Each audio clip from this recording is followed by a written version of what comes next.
अचानक उसके कान में आवाज गूंजी। बहुत शौक था साइंस पढ़ने का। देखते हैं अब क्या करती हैं बहन जी। हाँ हाँ, यहाँ 150 बच्चों में टॉप क्या कर लिया। खुद को झांसी की रानी समझ बैठी। तभी दूसरी आवाज गूंजी। रविंदर, अब दो ही ऑप्शन है इसके पास, या तो यहाँ आर्ट्स लेकर पढ़ेगी या 15 किलोमीटर रोज धक्के खाकर टाउन जाएगी साइंस पढ़ने। देखते हैं इसके बाप में कितना दम है। खुद का गुजारा तो मुश्किल से चलता है, बेटे को क्या पढ़ाएगा। इतना कहकर दोनों जोर से हंसे और एक भद्दा सा जुमला उछाल दिया उन्होंने आरती को देखकर। आरती कुछ नहीं बोली। यह कोई एक दिन की बात हो तो जवाब दे। रोज रोज के इस पचड़े में कौन पड़े। उसे पढ़ने लिखने से मतलब रहता। वह बेकार की बातों पर बचपन से ही ध्यान नहीं देती थी। कौन क्या कह रहा है, क्या सुन रहा है, इससे क्या फर्क पड़ता है। जब तक उसे कोई हाथ न लगाए तब तक उसे किसी से भिड़ने की जरूरत नहीं महसूस होती थी। हाँ, अगर एक बार अगर किसी ने उसे छू दिया तो फिर वह शेरनी हो जाती थी। इसके बाद मजाल है कि कोई उसकी तरफ आंख उठाकर देख ले। उससे वह किस्सा याद है जब एक बार किसी नेता के बेटे ने उसे जबरदस्ती अपनी गाड़ी में उठाने की कोशिश की थी और उसने अपने बालों में लगी चिमटी उसकी आंख में घुसेड़ दी थी, जिसके बाद वह चीखता चिल्लाता भागा था और स्कूल में आकर प्रिंसिपल को धमकाने लगा था। बस यही कहा था उसने कि मैं देख लूंगा यह स्कूल कैसे चलता है। मेरे बाप के सामने क्या औकात है तुम्हारे इस डोनेशन पर चल रहे स्कूल की। सभी अनुदान बंद न कराए तो मेरा नाम भी अनुराग नहीं। इतना सुनते ही आरती ने कहा था, जाकर अपने बाप से कह देना कि तू लड़की छेड़ रहा था और आज किसी ने तेरी आंख फोड़ दी है। और हाँ, अगर अपनी माँ का दूध पिया है तो सामने आकर हाथ उठा के देख। तेरे हाथ तोड़ के इसी पेड़ पर टांग न दिए तो मेरा नाम भी आरती नहीं। एक बार बदनामी हो गई तो तेरे खानदान की 3 पीढ़ी चुनाव नहीं जीत पाएगी। हट सामने से कमीने। और इसके बाद किसी की हिम्मत नहीं हुई थी उस कॉलेज की किसी लड़की पर आंख उठाकर देखने की। किसी छोटे से कस्बे में होने वाली यह एक आम घटना है जो रीजनल न्यूज़पेपर से आगे नहीं बढ़ती। लोग कहाँ तक देखें ऐसी खबरें। हाँ, घर वालों ने इस खबर के स्थानीय पेपर में छपने के बाद आरती को बहुत समझाया था। देख बेटी, ऐसे गुंडों के मुंह नहीं लग। इनके पास और कोई काम तो है नहीं, पर तुझे तो पढ़ लिख कर माँ पिता का नाम रोशन करना है। बात शायद आरती की समझ में आ गई थी। उस दिन के बाद उसने कमेंट्स आदि पर ध्यान देना छोड़कर ऐसे लोगों को अपनी पढ़ाई के बल पर मात देने का फैसला किया था। आज जब उसने स्कूल में टॉप किया तो वही अनुराग उससे धमकी देने आया था, क्योंकि आज उसका नाम पेपर में बड़ी इज्जत के साथ छपा था। शाम को जब वह घर लौटी तो सुबह की बातों से उसका मन भारी था। वाकई वह आगे की पढ़ाई कैसे करेगी, यह सोचकर परेशान थी। उसने माँ से कहा, माँ मुझे साइंस कॉलेज में एडमिशन लेना है। माँ चुप हो गई। उसे पता था घर से 15 किलोमीटर दूर भेजना आसान काम नहीं है, वह भी रोज का आना जाना। कस्बे की हालत किसी से छुपे नहीं थे। आए दिन छेड़छाड़ की घटनाएं, बदनामी, और फिर जरा सा कुछ हुआ नहीं कि बात का बतंगड़ बनाते देर नहीं लगती। इसके बाद मोहल्ले में सिर उठाकर जीना मुहाल हो जाए। एक बार झूठा दाग भी लग गया तो शादी ब्याह सब मुश्किल। फिर सारी गलती लड़की की, चाहे बेचारी ने कुछ न किया हो। मगर नहीं, असली समस्या तो यह बेचारी हो जाना है। खैर वह बोली, ठीक है बेटी, तू एडमिशन के लिए फॉर्म भर दे, उसके बाद देखते हैं कैसे करना है। हाँ, मैं तेरे पापा को बोल दूंगी, वो कल ही फॉर्म ले आएंगे। आरती खुश हुई। चलो, कम से कम आगे मनचाही पढ़ाई तो कर पाएगी। उसका सपना था ट्रिपल आईटी में एडमिशन लेकर कंप्यूटर इंजीनियर बनने का। जब से उसने एक प्रतिष्ठित अखबार में वहां से पास होने वाले स्टूडेंट्स का पैकेज देखा था, उसे अपनी जिंदगी बदलने की जिद सवार हो गई थी। उसकी आज की जिंदगी और सपनों की जिंदगी के बीच एक छोटी सी छलांग चाहिए। एक बार वह अपने ड्रीम कॉलेज में पहुंच गई तो आगे का सफर बहुत आसान है। इतनी सी बात उसे समझ में आ गई थी। मगर नहीं, जिंदगी इतनी आसान होती नहीं जितनी जिंदगी दिखाई देती है। जो आसानी से पूरे हो जाते हैं वे सपने भी सपने नहीं होते। रात जब माँ ने आरती के पापा से कहा, सुनो कल आरती के लिए साइंस कॉलेज का फॉर्म लेते आना, उसके नंबर बहुत अच्छे आए हैं और उनसे एडमिशन भी आसानी से मिल जाएगा।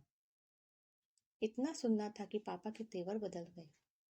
अभी सुबह तक जो पापा बिटिया के गुण गा रहे थे और पेपर में नाम छपने पर इतरा रहे थे, अचानक कुछ और नजर आने लगे।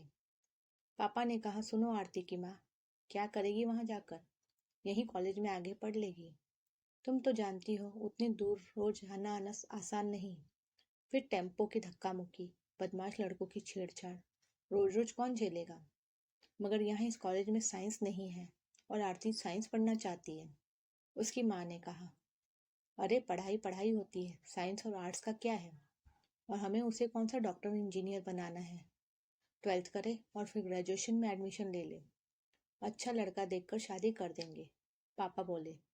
आरती सब सुन रही थी। उसे लगा या तो वह घर छोड़कर भाग जाए या कहीं डूब मरे। आज उसे अपने पापा भी अजीब से लग रहे थे। वह सोचने लगी, यह इंसान इतना कमजोर कैसे हो सकता है? तभी माँ बोली, सुनो जी, वो साइंस पढ़ना चाहती है तो हम उस पर अपनी मर्जी कैसे थोप सकते हैं? पापा थोड़ा सख्त हुए। तुम जानती हो इसके आगे का रास्ता क्या है? वो 12वीं करेगी, फिर कोचिंग, और तब मेडिकल या इंजीनियरिंग का एंट्रेंस टेस्ट देगी। उसके बाद इंजीनियरिंग कॉलेज में एडमिशन, कोचिंग से लेकर इंजीनियरिंग तक का खर्चा कम से कम 15 लाख बैठता है। कहाँ से करेंगे इतना खर्च? और फिर इतने पैसे में तो उसकी शादी की आधी तैयारी हो जाएगी। इतना ही है तो उसे आईएएस की तैयारी को कह दो, सिंपल ग्रेजुएशन करके सिविल सर्विसेज दे। माँ को काफी गुस्सा आ गया था। यह सुनकर वो बोली, खर्चे की चिंता तुम मत करो, मैं अपने गहने गिरवी रख दूंगी, तुम बस फॉर्म ले आना। मगर पापा इतनी जल्दी कहाँ हार मानने वाले थे। इतना सुनते ही बोले, सुनो, तुम कुछ दिन मायके चली जाओ, तुम्हारी तबीयत ठीक नहीं लग रही है। और हाँ, आरती भी कुछ दिन घूम आएगी, तब तक सब ठीक हो जाएगा। इतना सुनते ही आरती को रोना आ गया। उसे लगा अब बस सब कुछ खत्म हो गया है, क्योंकि यह पापा के तुरुप का इक्का था। इस धमकी के बाद माँ चुप हो जाती थी। नानी के घर जाने का मतलब था माँ की घोर बेइज्जती। फिर पापा माँ को लेने नहीं आते और मामा से लेकर नानी तक, यहाँ तक कि आस पड़ोस तक माँ को ताने मारते। फिर 5-6 महीने में मान मनोबल के बाद पापा बड़े शान से विजयी भाव से आते और माँ को उनकी हार मानकर हर बात मानते हुए वापस लौटना पड़ता। लेकिन इस बार माँ कुछ बोली ही नहीं, बस इतना कहकर चुप हो गई, मैं नहीं चाहती आरती की जिंदगी मेरी तरह बर्बाद हो। तुम रहने दो, मैं देखती हूँ क्या करना है। और हाँ, मैं मायके नहीं जा रही हूँ, यही मेरा घर है, मैं यहीं रहूंगी अपनी बेटी के साथ। पापा के अहंकार को चोट लगी, मगर बोले कुछ नहीं। स्त्री जब अपनी मजबूती पर आ जाती है तो पुरुष सहम जाता है। वह आगे का सीन सोचकर डर गए थे। किसी तरह वह भारी रात गुजरी और सुबह हुई। पापा बिना कुछ बोले काम पर निकल गए थे और माँ नहा धोकर पूजा कर रही थी। अपने ख्यालों और मम्मी पापा की बातों में खोए हुए आरती को कब नींद आ गई उसे पता ही नहीं चला। जैसे ही वह उठी, माँ ने उसे प्यार से देखा और बोली, चल जल्दी से तैयार हो जा, तेरे नए कॉलेज चलना है। इतना सुनना था कि आरती को जैसे पंख लग गए। माँ, क्या मैं साइंस पढ़ूंगी? वह चहकते हुए बोली, मेरी बेटी वह सब कुछ करेगी जो वो चाहती है। आखिर बेटी किसकी है? दुर्गा की बेटी, भला अनपढ़ रहे या नहीं होगा। दुर्गा उसकी माँ का नाम था। उसकी आंखों में आंसू आ गए और वह माँ से लिपट गई। शेयर ऑटो का सफर बहुत झेलू होता है, लेकिन देर सवेर इंसान को उसके गंतव्य तक पहुंचा ही देता है। माँ बेटी अपने छोटे से गांव से निकल कस्बे में आ गई थी। भले ही सुबह 8 बजे के निकले 11:30 बजे पहुंचे हो। ऑटो की धक्का मुक्की और रेलम पेल से बाहर निकलते ही खुली हवा पाकर आरती का दिल झूमने लगा। वह सोचने लगी, तब वह यहाँ पढ़ेगी। वहां की रौनक देख उसकी खुशी का ठिकाना न रहा। खैर, कॉलेज में पहुंचते ही उसे एडमिशन मिलने में दिक्कत नहीं हुई। उसके नंबर और पेपर में नाम देखकर कॉलेज के प्रिंसिपल बहुत खुश हुए और उन्होंने दुर्गा जी को विश्वास दिलाया, आप आरती की चिंता न करें। जैसे इस बच्ची ने अपने स्कूल का नाम रोशन किया है, वैसे ही यह हमारे कॉलेज का नाम रोशन करेगी। हाँ, आप बस इतना ध्यान रखें कि इसकी अटेंडेंस कम ना हो, यह क्लास में रेगुलर रहे। ज़्यादातर दूर से आने वाले बच्चे एडमिशन तो ले लेते हैं, लेकिन रेगुलर नहीं रह पाते। मैं समझता हूँ कि आने जाने में कितनी दिक्कत है, लेकिन इस मामले में हम कुछ नहीं कर सकते। अच्छे नंबर आने के कारण उसकी कुछ प्रतिशत फीस माफ़ी भी मिल गई थी। इसके बाद माँ बेटी खुशी घर लौटे, मगर आगे के सवाल मुंह बाए खड़े थे। रोज अगर इस तरह शेयर ऑटो से जाना पड़ा तो हो चुकी पढ़ाई। और आरती ने देखा कि माँ अपने गहने निकालकर चेक कर रही है। उसने माँ को इस तरह अपने गहने देखते कभी नहीं देखा था। माँ ने बड़े जतन से सारे गहने देखे, जैसे मन ही मन उसका वजन तौला हो, और हाथ का एक कंगन उठा लिए। 1.5 तोला तो होगा। अगले दिन पापा के जाने के बाद दुर्गा आरती को लेकर फिर कस्बे जा पहुंची और उसने स्कूटी वाली शॉप पर दस्तक दी। यह सब आरती को कुछ समझ नहीं आया। बाद में पता चला वह कंगन किसी सुनार के पास पहुंच गया था और स्कूटी आरती के पास। पढ़ते समय बच्चों को अपना लक्ष्य दिखाई देता है। हाँ, आरती मन ही मन माँ के प्रति कृतज्ञता से भरीती जा रही थी। ऐसे ही एक रात उसने माँ से पूछा, माँ तुमने मेरी स्कूटी के लिए कंगन बेच दी? और माँ आंख पूछते हुए बोली, विद्या से बढ़कर कोई धन नहीं है। अभी मेरे पास 12 तोले गहने पड़े हैं, उससे तेरी इंजीनियरिंग हो जाएगी और जैसे ही तेरी सर्विस लगी ये गहने फिर से बन जाएंगे। मैं नहीं चाहती मेरी बेटी मेरी तरह संघर्ष करे। उस दिन माँ ने बताया था कि किस तरह 10वीं के बाद नाना जी ने उसकी पढ़ाई यह कहकर छुड़ा दी, दुर्गा अब आगे नहीं पढ़ेगी क्योंकि यहाँ कोई स्कूल नहीं है और दूर जाने में खतरा है। कहीं कुछ ऊंच नीच हो गया तो इसकी छोटी बहनों का क्या होगा। इसके बाद बस 17 साढ़े 17 साल में शादी हो गई थी। इतना कहते कहते उनकी आंखों में आंसू आ गए थे।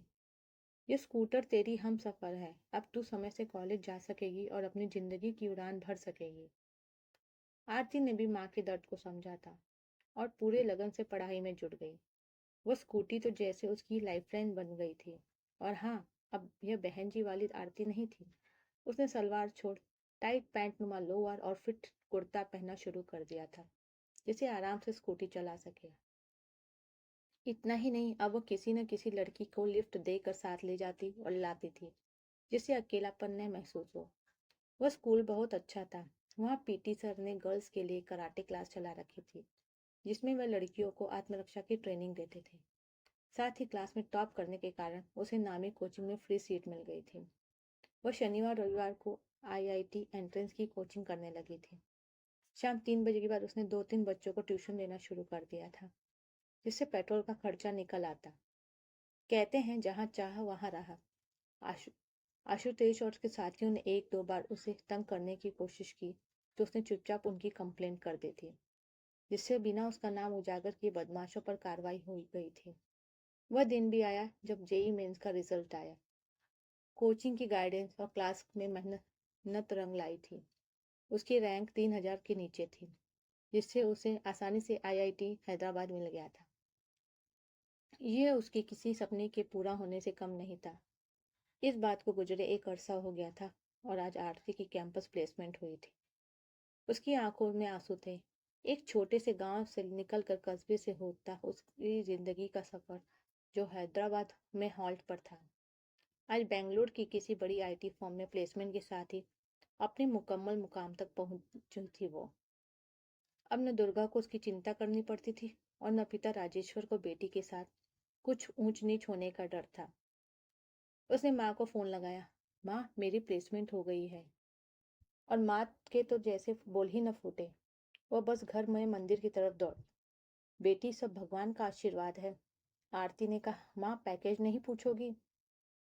और दुर्गा ने कहा, हट पगली, बेटी के पैसे कौन देखता है। वह बोली, अच्छा चलो मैं बता देती हूँ।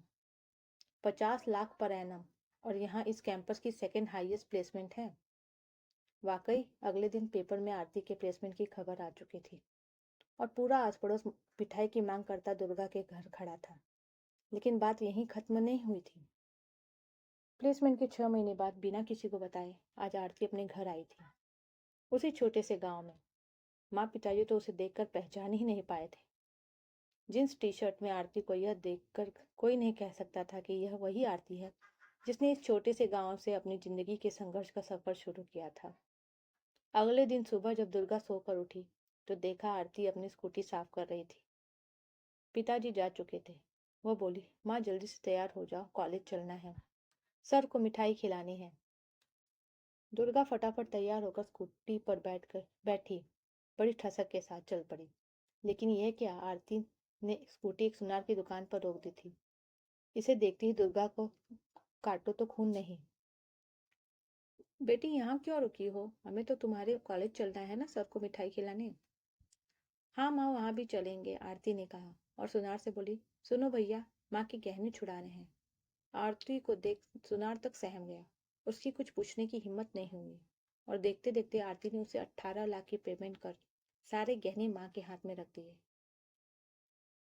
माँ, ये मेरी तरफ से तुम्हें पहला उपहार है, मेरे पहले क्वार्टर की कमाई।